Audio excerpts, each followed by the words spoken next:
All right, there we go. Now I'll share.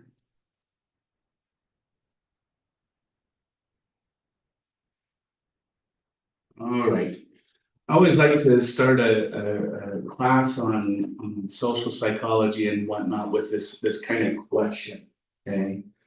Um, would you get close to and cuddle up with a cute uh, puppy dog? You got to know him, you fed him, and everything else. But then I asked you to shock him with 450 volts.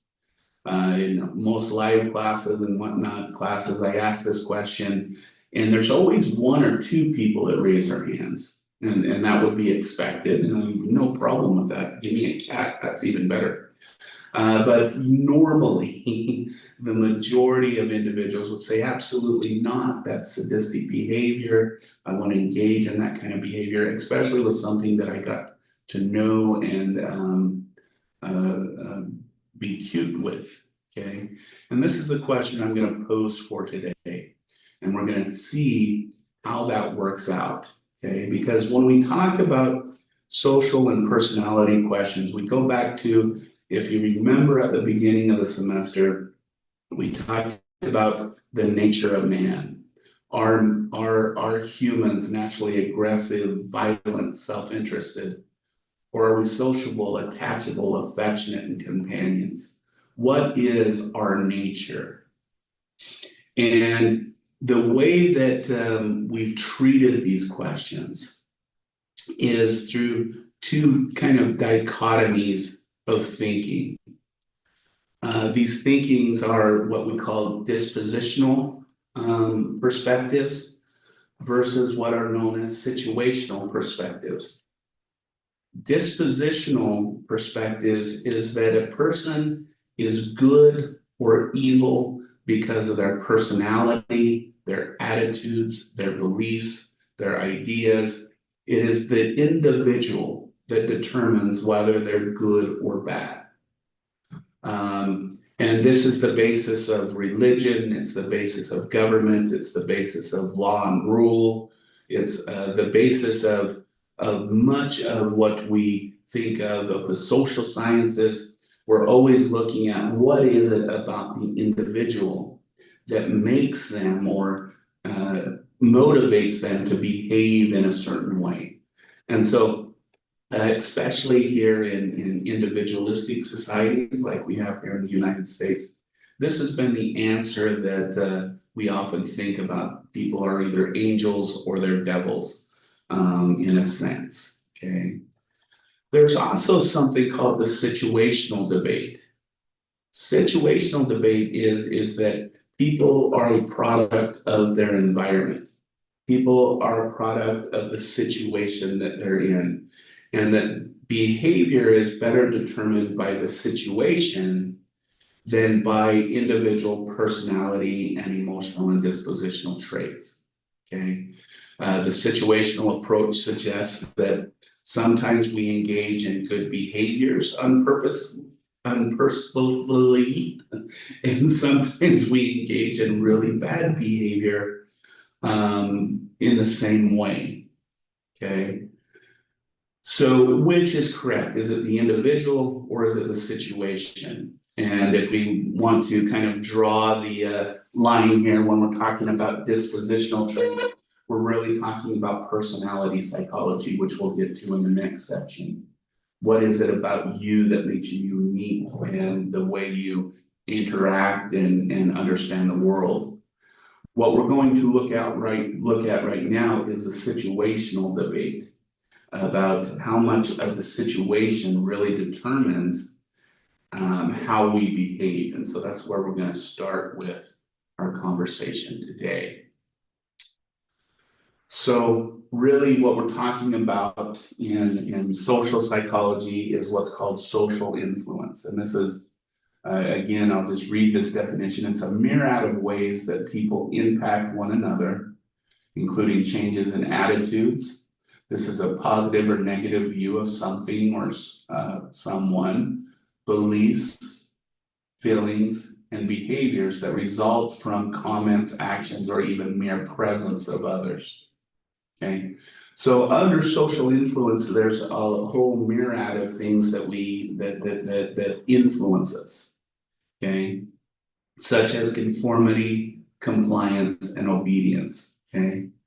Conformity is the changing of one's behavior or belief in response to an explicit or implicit pressure, whether real or imagined. This is probably going to sound very familiar, Luke, to earlier. What we're meaning is that we conform based on the idea that someone is there and is watching. And in all my classes where when we talk about conformity, I talk about going to a light in the middle of the night where there's no traffic anywhere. I would be willing to bet that the majority of us, even though there's not another car or another person around, stops at the red light and waits for the red light. Because we have this implicit idea, this imagined idea that someone is watching. And probably in our modern time, there probably is with cameras and stuff. But even before the advent of cameras, there was this idea that someone's gonna know that I ran that red light. Okay. And then of course, the real presence of someone we conform when we see an authority figure, for example. An example of conformity is one time in a class to show that we do fit conformity is in a class I took out all of the chairs and the tables out of the classroom, and I had one chair and one table which I sat in, and as the students came in, some of them instantly left because they didn't know what to do. They didn't know how to conform to a classroom where there wasn't tables and chairs for the students and a podium for the teacher. So a lot of them just kind of came in the class and they went right back out, okay? Compliance is responding favorably to an explicit request by another person, okay? And we'll get into some notions of compliance here in a minute. And then the difference between compliance is you can have a friend ask you for something or a salesperson to ask you for something. Both of you have equal power, but you still respond to that request. Obedience, however, is when there's an unequal power relationship where we submit to the demands of that other powerful person, okay? So let's start talking about these different types of conformity and kind of go through each one of these based on studies done in social psychology. And the very first study, kind of scientifically at least, that was controlled and all of these things was what were known as the Sharif studies. In the Sharif studies, if you put a solid beam, so it's a fixed beam of light on a back of a wall, and you darkened everything else around it, and you're told to focus on that light, okay? That light will naturally start moving back and forth, even though it's static, even though it's a fixed point of light. The more you look at it, the light will naturally start moving back and forth. It's called the kinesthetic phenomenon, okay, autokinetic phenomenon. Basically, what's happening in your eyes is you're focusing on that point of light. One sensory receptor gets burned out, so it turns on the one next to it. And so it looks like the light is moving back and forth. Now, we know that this is a subjective experience. Some of us will see it move a 1/16 of an inch. Some of us will see it move an inch. Some of us will see it move 6 inches. Okay, we know that the amount it moves varies from person to person. So in this ambiguous situation that Sharif put people in, he first put them in alone, and of course, all of them reported a different thing. But then he put them in a room with someone else, okay? And the first person would give their measurement.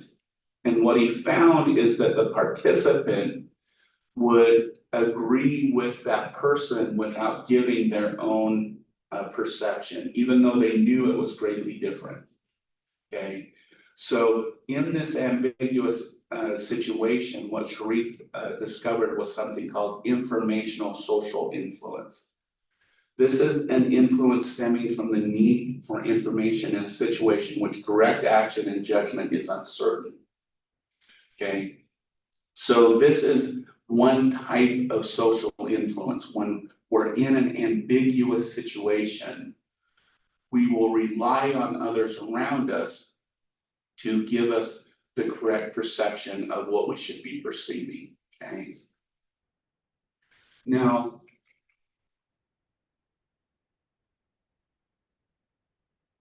the problem with Sharif's study is it is an ambiguous thing.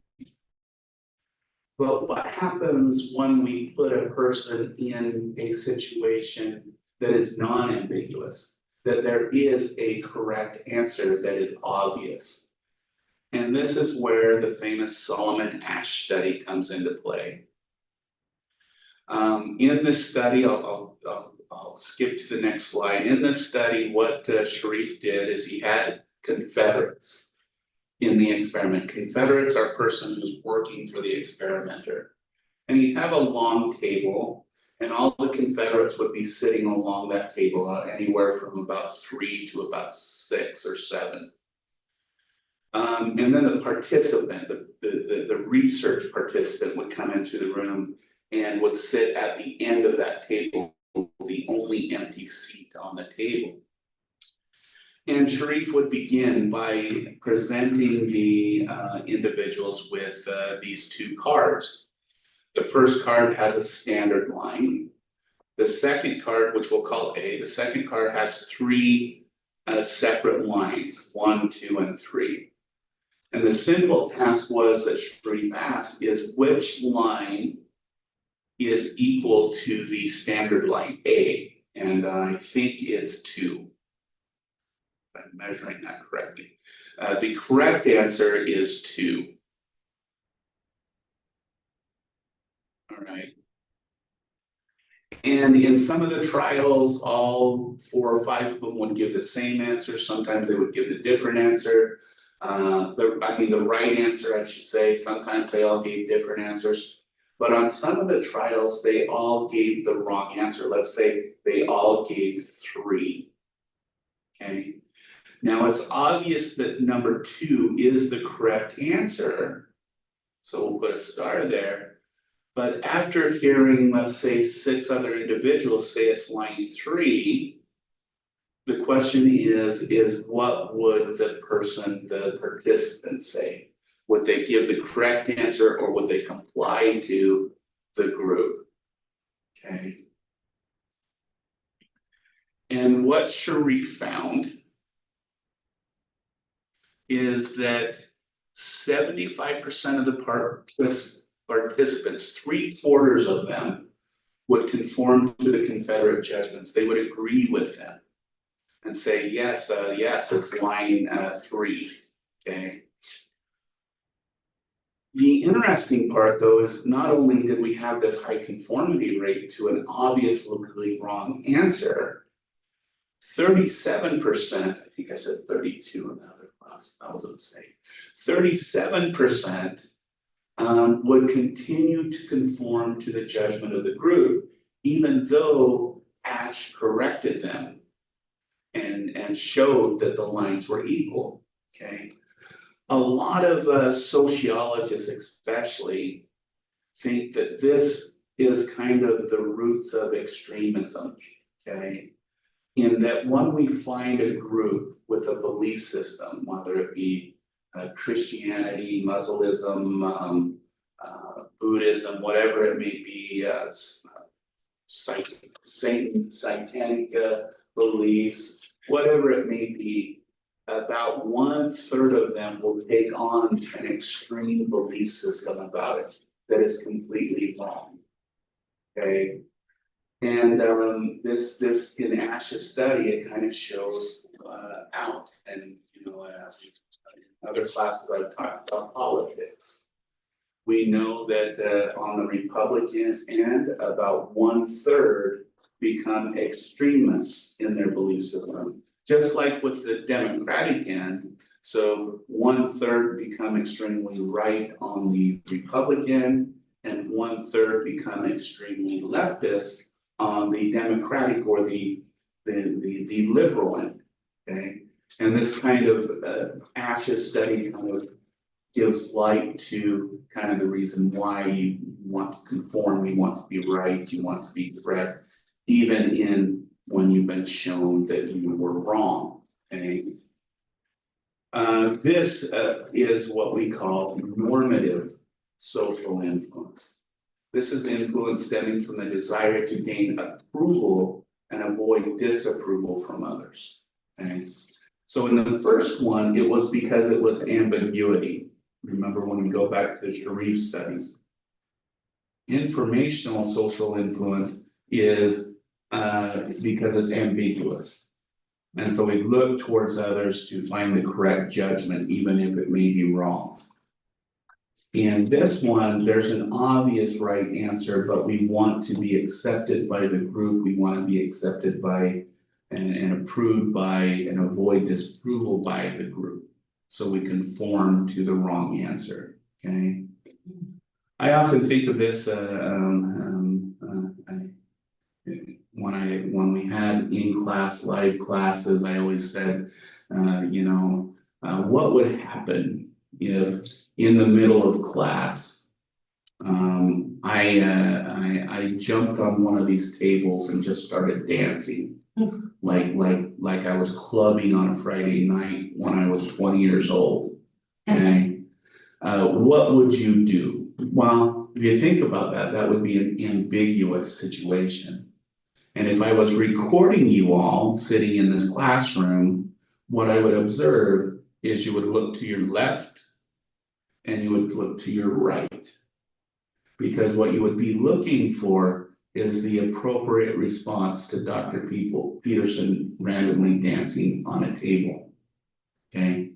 And then you would start to informationally look for what would be the appropriate response. Should we call security?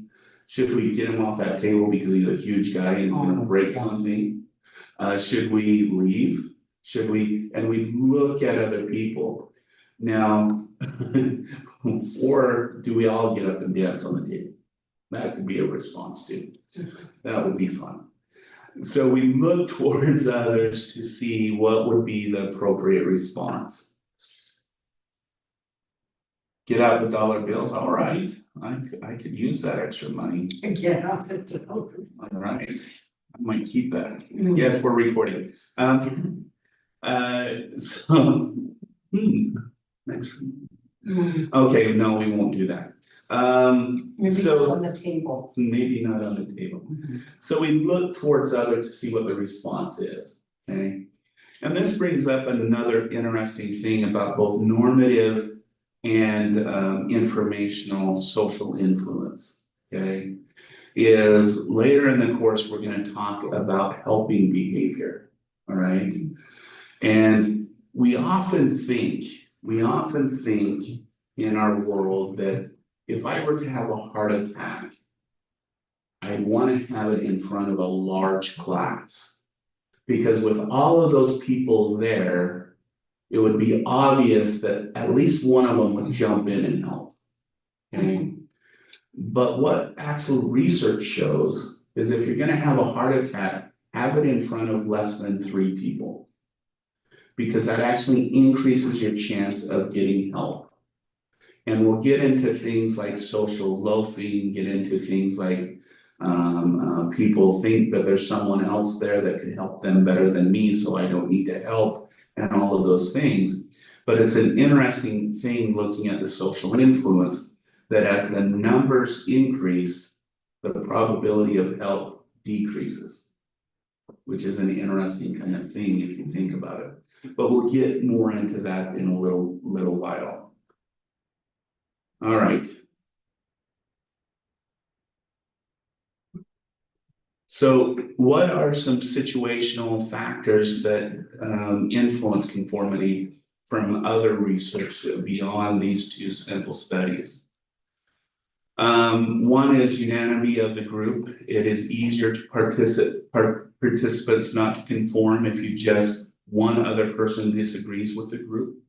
So again, if in ASH study, if one of the Confederates say, you know what, I don't agree with that, the participant would then be more likely to say, yeah, I agree with Tim down there or Luke down there, and he disagreed, so I'm gonna disagree too. So if there's one dissent, and that's why in a lot of like work groups, in a lot of decision-making things, they encourage what's called the devil's advocate. It is that person that purposely gives a dissenting view of the group, because that decreases the chance that everyone is doing what's called group thinking and is just conforming to each other's ideas that may be totally wrong, okay? So that's why a lot of organizations encourage that, at least have one devil's advocate that gives the opposite view. Mode of responding, more participants disagree when the judgment is, of course, given in a secret ballot than given out loud. That kind of makes sense, right?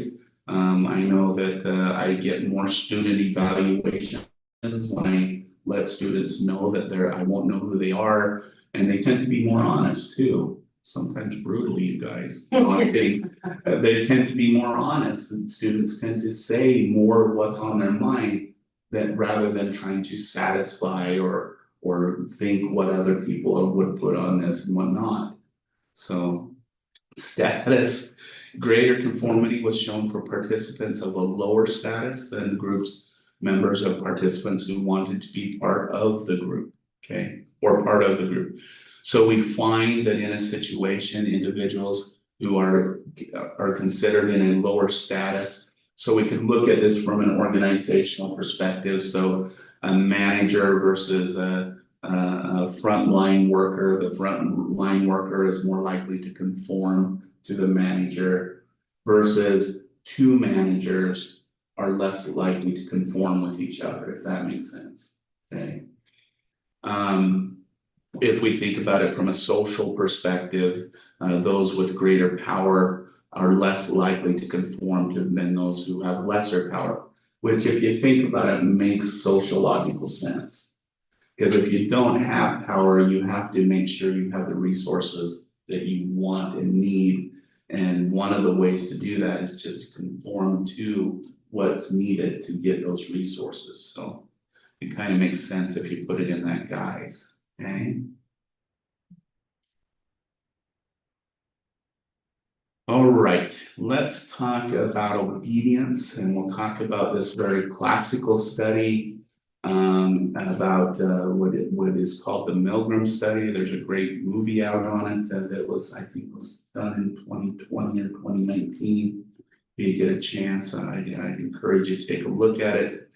But let's take a look at the Milgram study. I used to have a picture here of it, but what did Milgrams do? Milgrams wanted to know, he was Jewish, and he came out of World War II. He wasn't, he was a little bit young to have been in the concentration camps and the like. But what he wanted to know is the behaviors of the Nazis during the World War II is what you would consider sadistic behavior, okay? It's considered cruel behavior. And we know statistically, personality-wise, we know that only about 2 to 3% of the population is sadistic by disposition, okay? And so what Milgram wanted to know is, how could these millions of people create this atrocity? How could they be okay with it? How could they be engaged in it? Because again, we know that only about 2 to 3% of that population have sadistic personalities, okay? And so he developed this study where he put people in a situation where there was an authority figure And he wanted to know, would people engage in what is considered sadistic behavior? So here's the setup. If you've heard this time and time again, I apologize. What Milgram's did is he had individuals come into an experimental room. In that room, there was a confederate, again, that's a person working for the experimenter, and there's gonna be a participant. And Milgram, or the authority figure, is a guy in a lab jacket, who is there doing the experiment, is telling them that they're gonna engage in an experiment on learning. We know that punishment works with animal models. We've done punishment studies with pigeons, all of those things, going back to our learning section that we just completed a couple weeks ago. And we know that it works with animals, but no study has been done on human beings. Okay, and so this was a study about how we can increase learning through punishment.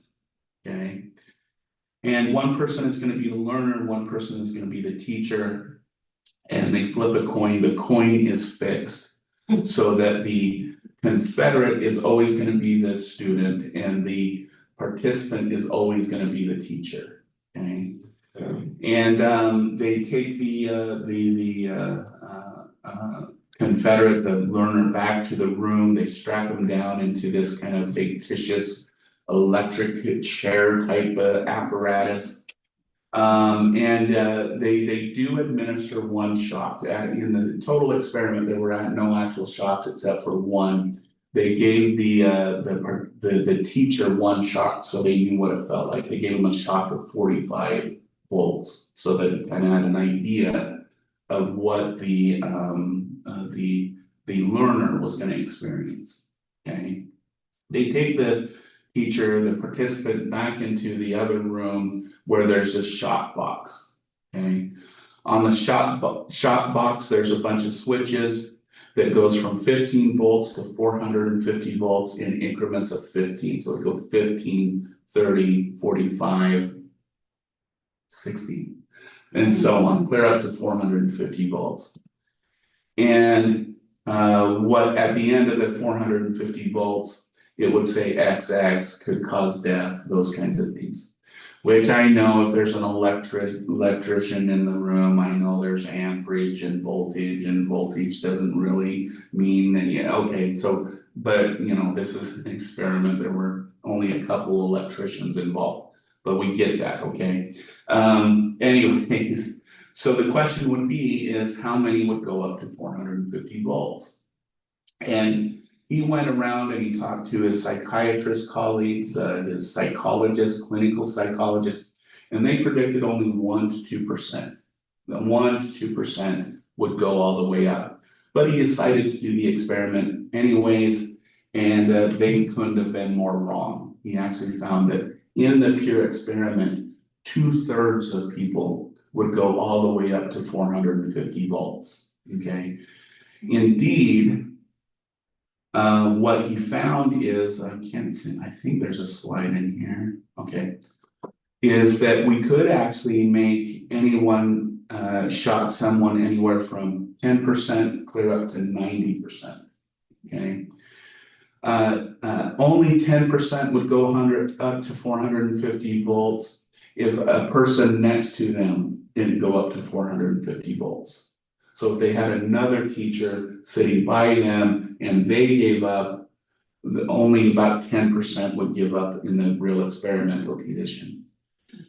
90% of people would go all the way up if they saw someone else go all the way up. Okay. And so we're kind of measuring the propensity of evilness to where we can make anywhere from 10% to 90% engage in this behavior just by the presence of that guy in a lab jacket. Okay. Now, if you're wondering if there's gender differences in the Milgram study, there wasn't. I think it was study 16. I think he did over 20 or 30 studies. Study 16, he only used women, and indeed only 2/3 of women would go all the way up, the same as men. He had different races and whatnot. And the unique thing about Milgram's study is he didn't use college students. He used community members, everyday people. In his ad, he said they wanted lawyers, retailers, working class. He wanted everyday people as part of this experiment. So this wasn't done with just the usual student population, okay? And so, what kind of was learned from the Milgram study about how do you get someone to commit an atrocity, okay? And he kind of came up with kind of 9 lessons from the Milgram studies, okay? Is number one, there has to be some type of contractual obligation, okay? Even though and that contractual obligation needs to be ambiguous, as it says right here. Here, let me mark this. So there has to be a contractual obligation, but the rules of that contract need to be ambiguous and arbitrary. Because everyone in the experiment was told they could stop at any time. They were given the money to participate in the experiment up front. They said, no matter what happens, this is your money. So it wasn't because they didn't go all the way because they thought they wouldn't get paid. They didn't go all the way because they didn't think they could stop. Okay. But they did have this obligation that they agreed to be a part of this experiment. Okay. You have to give individuals a meaningful role, teacher, right? So in this situation, they're giving them this position of this is something important that you're going to do. We also use of the words of semantics. We didn't say they were going to hurt someone. We told them they were going to teach someone. So that's a difference in semantic. Diffusion of responsibility. In a lot of these situations, the participant would get anxious. They'd look back at the researcher. Sometimes they would say he's yelling, he's screaming in there. Should we go check on him? And and they'd ask who's going to be responsible for this. And the authority figure said, "I'll be responsible. Continue on, teacher." Okay, so there's a diffusion of that responsibility. Small increment acts and gradual progression. Okay, these two kind of work together. When Milgram was trying to develop this research, he first asked people just to go for the 450 volts. None of them did it. Okay, so he had to kind of design the research to kind of get people to that 450 volts. Okay, and this is a lesson in evil, okay, is that all acts of evil start with small incremental acts and build up to the 450 volts. I often think of this in the guise of things like domestic violence. I would hope, this is a hope maybe, I would hope, but I'm confident in this statement, that if you went out on a date with someone and you said, hey, I really like you, and that person said, okay, well, maybe we should go out, but you should know, I'm gonna insult you.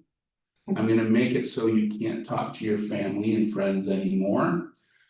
I'm probably gonna hit you a lot and beat you and take advantage of you when I want to.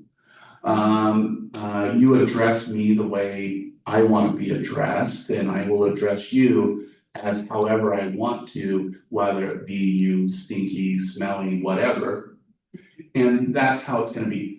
I'm hoping and I'm willing to bet that most of us wouldn't go on a second date. Okay, but that's not how domestic violence works. Okay, it all starts with small incremental acts, such as making fun of the person, small insults, saying, hey, I don't want you to hang out with her. I don't want to go to your family's house for Christmas. I don't like it when your parents visit. To Oh, you really should do something about your face. Oh, the way you talk annoys me. Oh, and it escalates from that 15 volts clear up to 450 volts. Now, to be honest with you, sometimes this takes years. There's some victims of domestic violence who went through their first 10 years of marriage before they got hit physically first. Some people, it happens in the first date, okay? It starts small and the person gets comfortable, so they get into a place where then the offending behaviors come out. So it is something that's always small and gradual, but it can happen within the length of a night to the length of years, okay? But it all starts with those small incremental acts. And then the last part is the exit costs are high and difficult. So here you have this authority figure in the Milgram study saying, no, go on, you said you would be here, you said you agreed to this, stay, okay? Even though technically it would be easy for them to leave and nothing would be said, they kind of made it this situation where it was high and difficult. Again, if we go back to the domestic violence situation, most individuals stuck in a domestic violence situation, the cost of leaving is high and it's difficult. I often think of this situation when I worked with children who had been sexually abused by a father or a mother, okay? And I'll take the example of a father as a example. Most people would say that a grown man molesting a small child should be put on an island and left there to rot. A lot of people say we should strap him up to a electric volt machine and shock him to death. And there's these strong feelings about that, and it's understandable, and don't get me wrong on this. But I want you to think about this situation where an offender builds a family structure to where everything that family has is reliant on that male. He is he owns the home. He brings home all the money. He controls the shopping. He takes care of all the financial issues, all of that. And if you remove that person out of that situation, now you have a family who's going to go into poverty and homelessness. So this is the difficulty that families who have children who are being molested deal with about the high cost of leaving and getting out of that situation is do you get out of that abusive situation and end up on the streets? Or do you stay in that situation so that you can maintain some type of livelihood of some type of home, shelter, food, all of those kinds of things, okay? And this is what makes that keep it quiet in the family idea alive. That we shouldn't talk about it, don't talk about it to anyone else.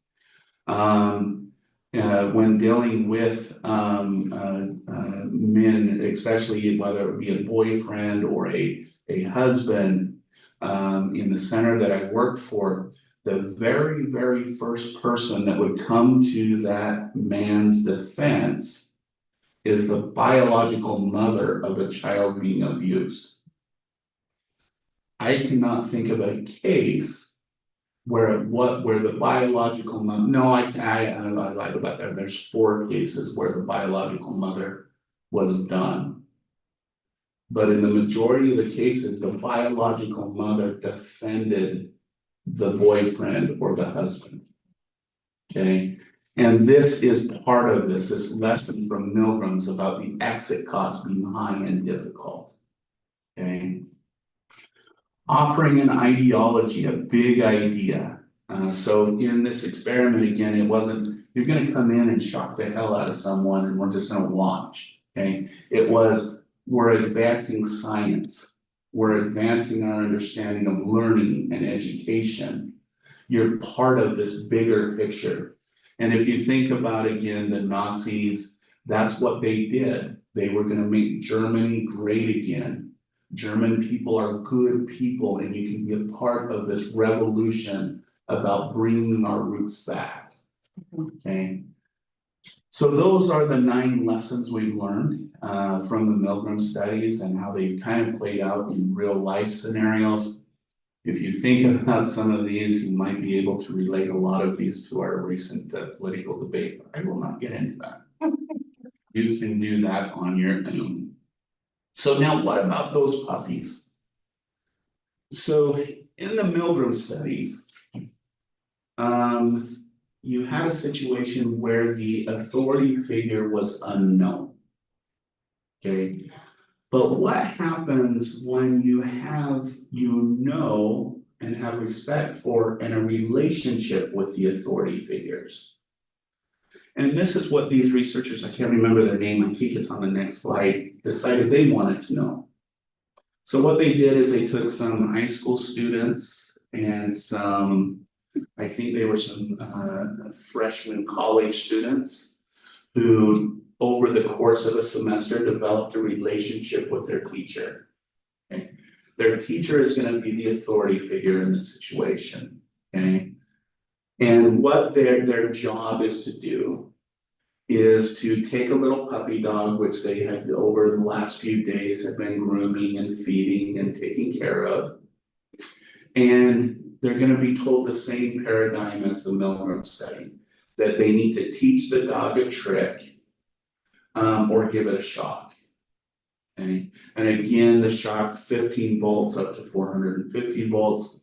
And the question is by having a relationship with the authority figure, would that change the dynamics of who would shock the doggy? Okay. Now I will tell you, the dog was trained to yelp. He was never actually shocked. He was whenever the individual clicked the little clicker, it would make that clicking noise, and that's when the dog was trained to. Okay, so he was never shocked, but he was also trained not to learn what the students were trying to teach it. It was counter conditioned to learn what it was supposed to learn. So here we have the situation that no matter what, you would go up to 450 volts. So what happens in these situations where we have a relationship with an authority figure? Well, here we do have some gender differences, and we have an increase in compliance, okay? One, instead of 2/3, 3/4 of people would go up to 450 volts if they know the authority figure and have a relationship with them. So we go from 64, 63% up to 75%. It's Sheridan and King who did these studies, by the way. But what about gender? This is where we do see a gender difference. We found that 50, and this is where I get to prove that women are more evil than men. Here we go, guys. Raise your hands. Only 54% of males did, but 100% of the girls did. What does that tell us about women? No, actually, I'm gonna qualify that. Okay, first of all, this study was extremely stressful on those kids. I'm not gonna say that the girls just went up there and clicked the little clicker up to full. They were crying, they were sobbing, they were doing all those things, okay? I don't think one of them purposely went up to 450 volts, okay? And here's where I'm going to not say that men are more virtuous than women. Did the 46% of men say stand up and said, no, I'm not gonna harm this little dog anymore. It has rights, it has feelings, it has emotions. No. The 46% that didn't shock up the dog said that the machine was broken. They said the dog learned what it was supposed to learn. They said the battery went dead on the shock device.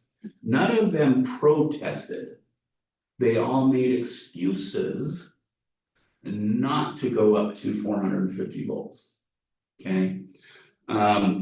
So again, at the beginning of my discussion on gender, I was just kidding. Neither one tend to be virtuous. It's just men, because probably we're not able to express our emotions and go through it. We come up with excuses. Women have to feel that emotion and go all the way through with it, because that's kind of a gender line. And again, these studies were done in the 1980s. This study could not be replicated today, so we don't know if that would have changed over time either. So there we have when we know an authority figure. Okay, now a lot of individuals ask, well, the Milgram studies were written in the 1960s, and these Sheridan and King studies were done in the 1980s. Surely we become less obedient to authority today. But there has been several partial replications that have been done ethically. Partial meaning that what we found in Milgram studies, if people went up to 150 volts, they were going to go to 450 volts. So partial replication, we only took it up to 150, knowing they'd go all the way if they continued. Okay. And what we have found, I think there was a replication in 2010, 2015, and 2018. And we're actually slightly, but not statistically significantly, increasing in obedience to authority. In the original one, I think we were at what, 66%. The replication done in 2018, I think it was 18 or 17. I know the one in 2015, we were up to 68 to 69%. So instead of going down in obedience, we're actually picking up. And so it seems that with replications that are done ethically, it doesn't seem that we're reducing our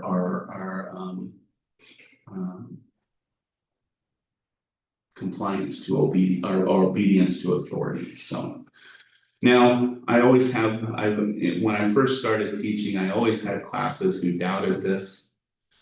So this is my own kind of pseudo experiment that I did first few years that I was teaching, and I'm going to end this with an important lesson on what I'm about to say. Is so I had a class, especially one class that was just like, you're full of junk, this is trash, this is garbage, we don't believe it. So of course the next section we go into is personality psychology, right? So in the personality section, I said, I gave the theory of the foot predicting the personality. So I totally came up with this bogus idea that I think like the length of your big toe told you if you were going to be introverted or extroverted. The gap between your toes showed if you were opened or closed to experience. The size of your shoes showed how egregious you are. All of these things, and went into this detail about how the foot size of the foot and the shape predicts your personality. Okay. It was totally bogus and made up. But the control, the measure, the dependent measure was on a quiz the following week. So they were given a week to absorb the theory of foot. Is I asked, do you feel that the theory of foot personality is valid? And I gave a range from completely not to completely true. And just like the Milgram studies, the majority of my students put either completely true or true. Okay, only a very small proportion, about the same as Milgram's. I think the class had 25 students. There were 4 that basically put complete bull crap. Okay, which I agree with them. But again, here you have an authority figure, professor, instructor, teacher, telling you this information and saying it's true, it's valid, it's been researched, it's been looked at. How many people believe? Okay. Now you gang, this is where, especially during this political environment we're in your education, I would encourage you never to leave a class going, I just heard the truth. What the instructor said, what the textbook says is completely valid, completely true. I would encourage you to challenge what you learn and challenge what you see and feel in your political environment. If you are a Republican and you listen to Donald Trump, challenge it.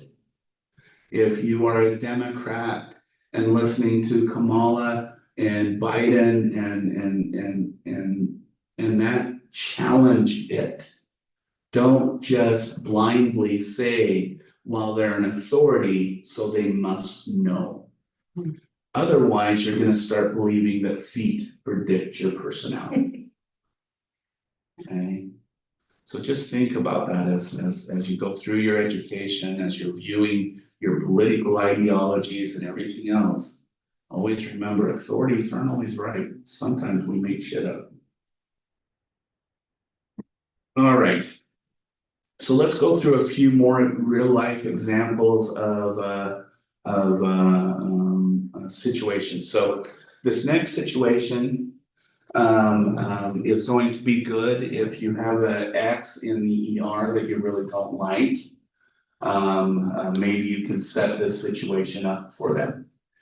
So in the medical field, so now we're going to give authorities that you know, then there's clear lines of authority, okay?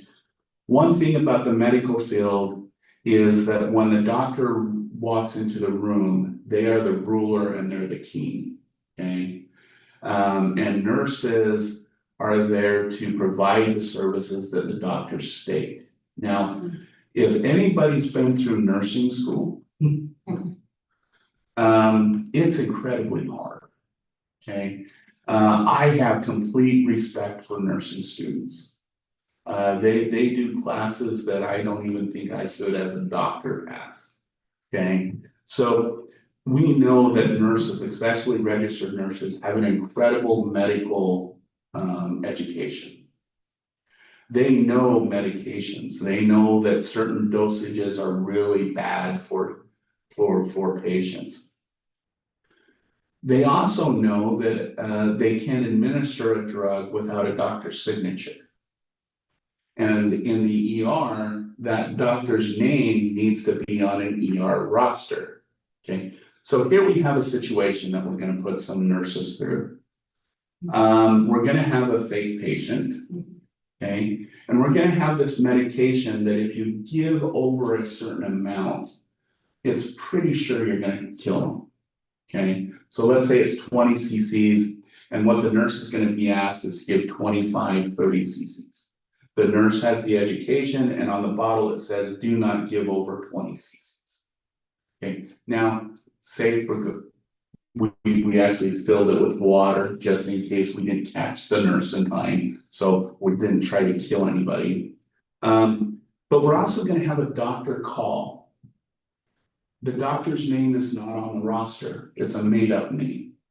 Okay, so they're gonna say, this is Dr. So-and-so. I'm about 30 minutes out, can you go prep my patients by giving them 30 cc's of this medication? So here we don't have a doctor's signature. And the doctor's name is not on the ER roster. Okay, so the question is how many nurses, given this culture within the hospital setting, would actually administer the deadly amount of drug? Well, in the first experiment, 22 out of 23 did. They went to go get the vial, they were filling the syringe, and they were about to administer the medication. Only one nurse said no. And I think that nurse should be given a reward, a raise, and whatnot with that hospital we did the experiment in, but I don't know. So here we have, so this is a good news with your ex, right? You just call the hospital, say, I'm Dr. So-and-so, can you go give nasty man 30 cc's of whatever drug it is, and there you go, you're done with him. Just kidding, please, this is not legal. No, I'm saying no, do this. Don't get arrested and say, well, I learned it in Psych 101. That won't work, okay? And Anyways, so what about surveys though? We know that from surveys, about 47%, about 50% of nurses report giving improper medication by a doctor's order. Okay, and what is the difference between this and this situation is that there's a very clear line of authority in a hospital. And there's relationships that can't be crossed in that authority subservient situation, okay? And so here's in a situation where authority is very clear.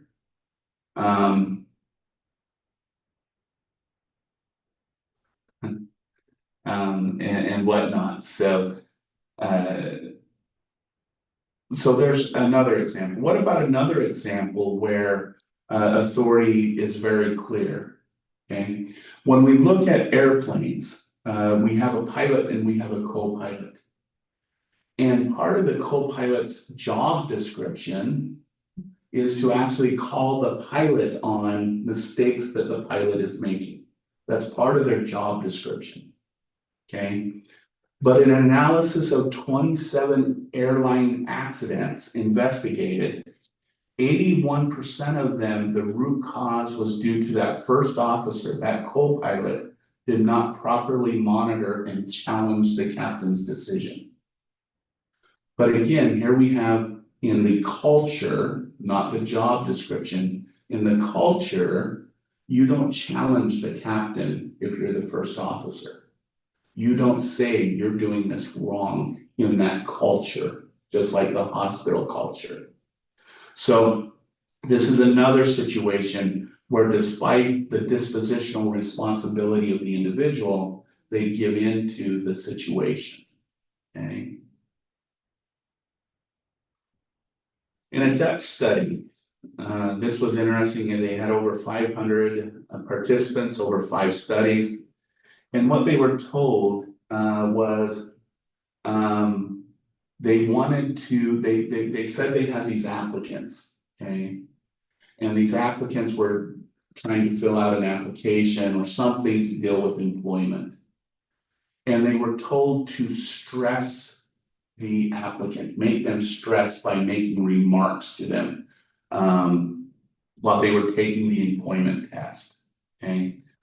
And the question is how demeaning would those individuals get? How awful would they get with the insult to the individuals?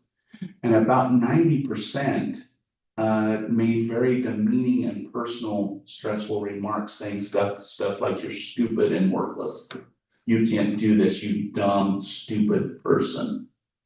Okay, they were only there to make them stress, like saying, hey, hurry, let's do this.